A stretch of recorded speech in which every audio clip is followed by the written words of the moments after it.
Hey everybody, this is Dream, and today we have a 9-game Major League Baseball slate. Before I get started, can you guys smash that like and subscribe button? It really does help the channel a lot. Let's go ahead and get into the slate here. We have a nice slate, though we do have a weather concern in the San Diego Padres-Colorado game, which also just so happens to be the game with the highest upside on this slate, so that is kind of annoying. But pitching has got some depth today, which is nice, so let's go ahead and get into it. We're going to start with Mr. Glasnow for the Tampa Bay Rays. He's facing the Yankees today. He's had 6 games over 24 fantasy points in a row, despite a bit of a tough schedule, and his K rate is fantastic, which helps him score well. He feels solid and has a high floor. I really do like his upside today. Corbin Burns, also in play for Milwaukee. He's facing the Nationals. He has been inconsistent this year, but he has as much upside as anybody on the slate. He's been over 18 fantasy points in 5 straight games and has 40 fantasy point upside, which gives him some utility here. His K rate has been somewhat inconsistent, but he definitely has a good one occasionally. Then we'll look at Andrew Abbott for the Cincinnati Reds. He is facing the Cubs today at the Cubs Park. He has 30 fantasy point upside here, as he's hit that in 3 of the past 5 games. His K rate is really solid, and he's been getting wins in most of his games with 6 in the last 10 starts.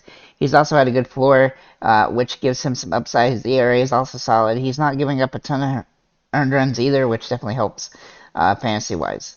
Then we're going to get some value guys. JP France here for Houston. Now he's facing Cleveland, and Cleveland has not hit the ball that well. Not a whole lot of home run potential there. So they also traded away a couple of their good players. So while his K rate is inconsistent, he has some upside here, as he has a high floor than most of the other options below him. When I talk about those guys, I'll mention that. But he's in a pretty decent spot. He is a little risky today, but he's got some availability.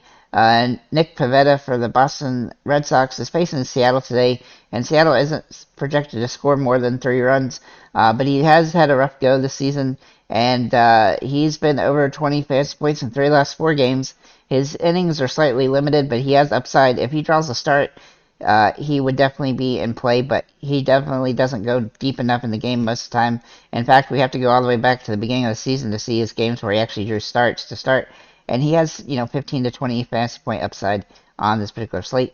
Then we'll get into Lugo for the San Diego. Now, he has been somewhat inconsistent this year. Obviously, he's dirt cheap as a result, but Colorado is who he's facing, and Colorado did trade away a couple of their bats that have been hitting well. Lugo's had 4 19 fantasy point games in a row in the past 5 games. Sorry, not in a row, but in the past 5. This game in Colorado does hurt his upside, but he has upside as a result, because he has scored 30 fantasy points earlier this year versus Colorado, and they don't have a whole lot of pop on their team. They do have a little bit of an advantage being on the road, but he's still in a really good spot, and I like his potential here. And he's nice and cheap, which gives him some upside. And then we're going to look at Nelson for Arizona against San Francisco.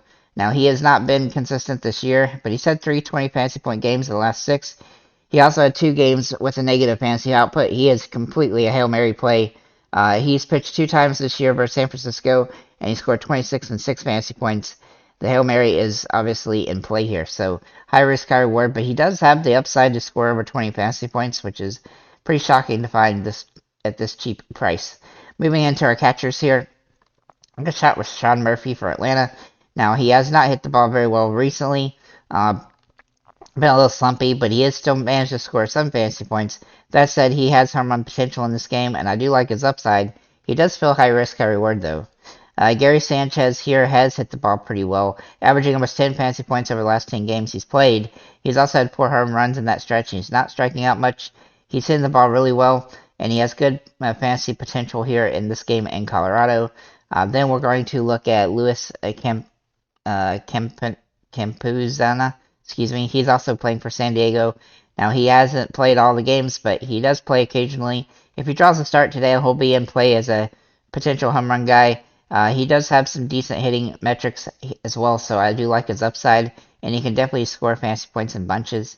Moving into the first baseman, we're going to start with Ohtani, and this is actually probably a good time to actually point out what my core plays here. So Paredes for Tampa Bay is a core play, And then my other core plays are, I just have a hunch that Acuna, Otani, and Tatis are all going to hit home runs today.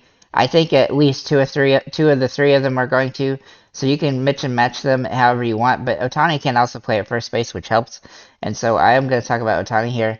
Otani has really good metrics for this game. He has hit the ball extremely well lately. He's got home run potential every time he comes up to the bat. And he's had 3 home runs in the past 4 games. Granted, those were in 2 games. He does have good potential here, and I do like his upside. It looks like he's locked into staying with the Angels, and they're buying a lot of pieces to help. So we'll see if how he does there. Matt Olson is also in play here for Atlanta. He has hit the ball extremely well with 2 home runs yesterday and a home run the other day against Milwaukee as well. He's been scoring fantasy points and getting good hits. I do like his potential here. He has good metrics, and he's in a great spot here to have a good game in versus Angels. Then we'll look at Vlad Jr., also pretty expensive today, a little bit less expensive though, and he has hit the ball a little bit better recently, which is nice as he was kind of in a slump for a little while. The home runs are starting to hit again, and he's starting to have some multi-hit games. He does need a multi-hit game to pay off here, but he's not as expensive as he has been as his price has come down some due to his inconsistent play. Then we'll look at Josh Naylor for Cleveland. Now, he does face Ty France, who I do like a little bit, but he has home run metrics for this game, and he does draw good potential. He's not hitting the ball quite as well as he has, but he's still getting hits in most games, and so I do like his upside in this one, and he's a little bit cheaper, which is definitely nice as well. And then we'll look at Cronenworth, who can play first or second base. He is a good option today, as he is playing in Colorado. He isn't a huge home run threat, but he does have some upside there, and he definitely has good metrics when he's played in Colorado this season, as he's managed to hit a home run and a triple and a couple other opportunities there. So I do like his upside, but he's high risk, high reward today as well. Moving into second base, Jose Altuve is in play for Houston. Now, he draws good metrics here. He's hitting the ball extremely well. He's had 4 home runs in the last 10 games. Granted, some of those were before he came back from his injuries, but he definitely draws good metrics for this matchup, and I do like his upside. He's had 3 since he's been back, I believe, home runs wise. Then we'll look at Cronenworth again, who can also play here at second base. Brandon Lowe is also available. He's also in the same price range as Cronenworth, and he's hit the ball really well lately. He hit a home run yesterday. He's had 3 home runs the last 5 games, and I do like his upside here. The only risk here is that he tends to have a low floor, so that is a concern. But if he can match a home run here, which is definitely possible, then he will have some utility here. Andre Jimenez for Cleveland also in play. He is high risk, high reward. Hasn't hit the ball very well lately. He does have some stolen base upside, though, which can give him some extra fantasy point potential, and he is facing a good situation. But there's not too much left on Cleveland that really is scary.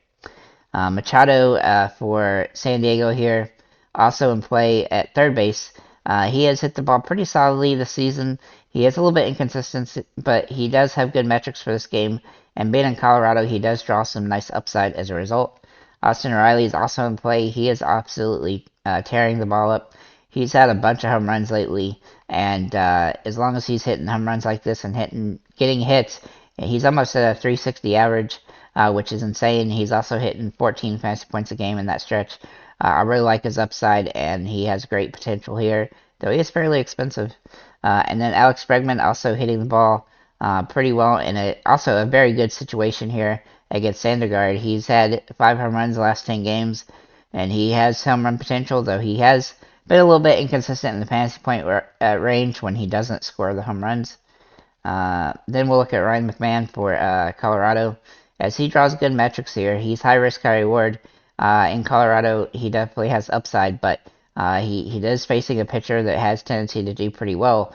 And if that guy can do well today, which then he could have a tough day, and that's Lugo that I'm talking about. Isaac Paredes is a core play for me, though, at this position. He's nice and cheap. He's hitting the ball decently well. He has good metrics. He even has some home run potential, and overall, I like how he's played against the Yankees this season. And his 7 games, he has good potential, though he does, carries a little bit of risk, but he's cheap enough that he's viable as a good option on the slate. Maybe a shortstop, we're going to look at Xander Bogaerts for San Diego. He's purely in play because he's hitting the ball really well the last 10 games. He had been kind of rough throughout the season, but he's really starting to improve.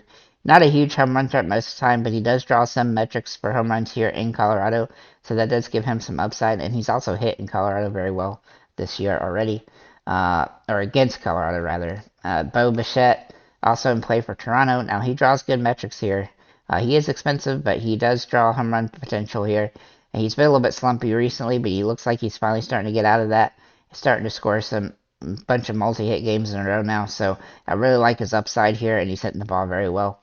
Willie Adames is also in play for Milwaukee. He's got a really nice plus matchup here, though he's not hit the ball very well from a batting average perspective. When he hits a home run, he pays off, and he has that tendency today, as he's very good metrics for the home runs on this particular slate. Then we'll look at Jeremy Pena, who has hit the ball pretty good lately, but he hasn't hit the home runs all that much. But he has managed to score some fantasy points without the home runs, and that definitely gives us some upside with several multi-hit games recently. He does draw good metrics here, and his price is pretty fair. And then for the Braves, Orlando Arcia, if he draws a start today, he's really improved his batting average recently. He's hitting .333 over the last 10 games. He's also managing some home runs, and he is getting on base and doing different things. He's had several multi-hit games as well recently, which give him some upside, and he's got a nice matchup here. He's a little risky, but he still feels pretty good today. Then for our outfielders, obviously Acuna, Tatis, and Ohtani are all in play, as they're all hitting the ball very well. Acuna also has that nice stolen base upside. Tatis also has some of that, though he hasn't hit the ball quite as well. He does draw home run metrics for this game.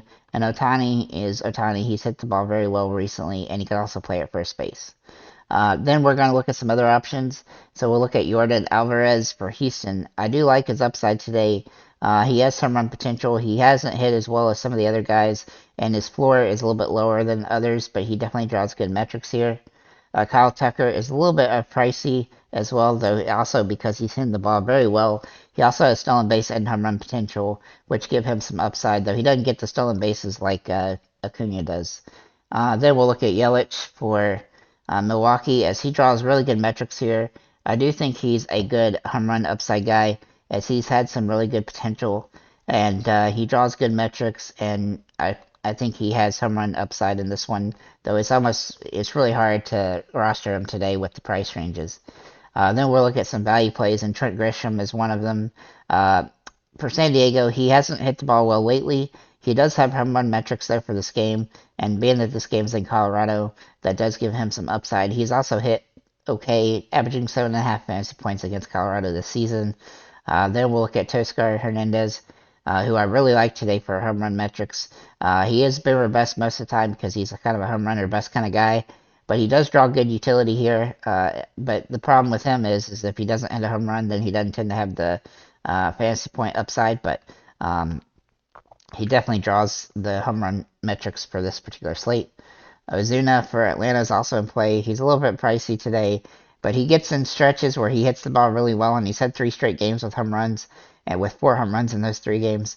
I look for that to continue here against the Angels, and he tends to, like I said, be streaky and have a week of good games, so hopefully that continues here. Then we'll look at Jock Peterson for San Francisco. He has hit the ball very well as of late, hitting .320 over the last 10 games. He's one of the few guys on San Francisco that looks pretty solid today, but he does draw good home run upside as well, as he's hitting a decent amount of those recently, which helps, and he's not striking out much either. Then we'll look at Harris for Atlanta. Michael Harris has hit the ball pretty solidly, though he's not scoring a ton of fantasy points because he hasn't hit the home runs, and he's just getting on base most games. I think he's had 7 or 8 straight games without it, or maybe more than that, or without a hit. So he does draw good metrics here. The fantasy points have been somewhat inconsistent, but his batting average is good, and he has home run potential and stolen base potential here. And then we'll finally, last but not least, Stephen Kwan for Cleveland. He is very expensive, but for his potential here, because he's not a huge home run threat, but he has hit 2 home runs in the last 10 games, shockingly. He's just hitting the ball very well with a .357 average over the last 10 games. He's had a bunch of multi-hit games, and he's managed to score fantasy points in lots of different ways. If he does start today, he's risky, but he is in play, though he's a little bit more expensive than I'd like him to be based on the fact he doesn't have much home run potential. I also have 4 guys that are sub $3,000 players that you could consider today. which are definitely going to be useful because the way that the pricing is today, it's going to be a little bit rougher than we'd like.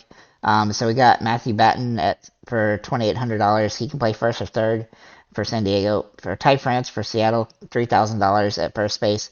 Corey Julks from Houston for the outfield, $2,900, and then Abraham Toro from Milwaukee, $2,900 can play first or third. So with that said, guys, thank you for liking, commenting, subscribing. If you have any comments or questions, feel free to leave them below, and have a nice day, guys.